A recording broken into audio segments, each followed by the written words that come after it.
పూరిని నల్లచెరువుకట్ట పాఠశాలలో విద్యార్థుల చదువులకు ఇబ్బంది లేకుండా టీచర్ను ఏర్పాటు చేస్తామని కావలి డిప్యూటీ డీఈఓ నరసింహారావు అన్నారు. అల్లూరు మండలం పూరిని గ్రామంలోని నల్లచెరువుకట్ట గిరిజన కాలనీలో ప్రాథమిక పాఠశాలను కావలి డిప్యూటీ డీఈఓ నరసింహారావు పరిశీలించారు. గత 10 రోజుల నుండి ఈ పాఠశాలలో పనిచేస్తున్న సింగిల్ టీచర్ సెలవులో ఉండటంతో విద్యార్థుల చదువులు కుంటుపడుతున్నాయని అన్నారు. సోమవారం విధులకు రావాల్సిన ఉపాధ్యాయుడు తిరిగి సెలవు పొడిగించుకోవడంతో స్థానికులు నిరసనకు దిగారు. దీంతో ఈ అంశం సమస్యాత్మకంగా మారగా డిప్యూటీ డీఈఓ ఇక్కడికి చేరుకుని విద్యార్థుల తల్లిదండ్రులతో మాట్లాడి వారం రోజులలో మరో టీచర్ను నియమిస్తామని హామీ ఇచ్చారు.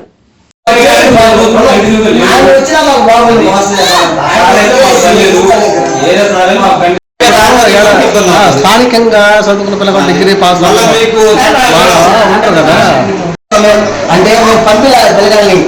తర్వాత పిల్లలు నెక్స్ట్ పిల్లలు కొడతారు, ఊళ్ళు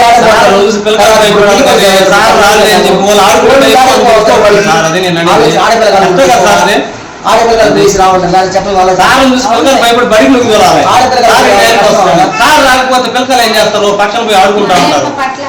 నేను ఇక్కడ ఏంటి ఎంక్వైరీ చేయడానికి వచ్చాను.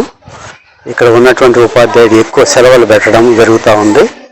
అయితే ఆ సెలవులు పెట్టడం అనేది కంటిన్యూగా 10 రోజులు అట్లా అన్న పెట్టుంటే ఆ 10 రోజులు ఎవరో ఒకరిని ఇక్కడ ఎంఈఓ గారు డిప్యుటేషన్ వేసేవాళ్ళు.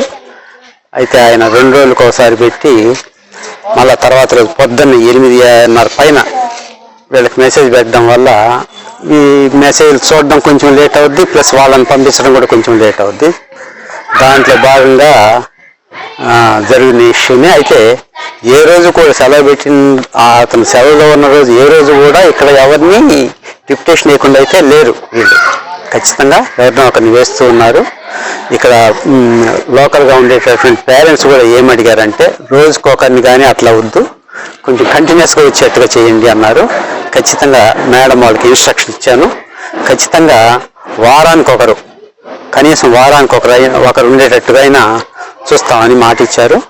అట్లాగే మన ప్రభుత్వం అకాడమిక్ ఇన్స్ట్రక్షన్ ఇస్తూ ఉంది. దాంట్లో ఎవరన్నా వచ్చినా కానీ అప్పుడు పర్మనెంట్గా వచ్చేదానికి ప్రయత్నం చేస్తాం మేము.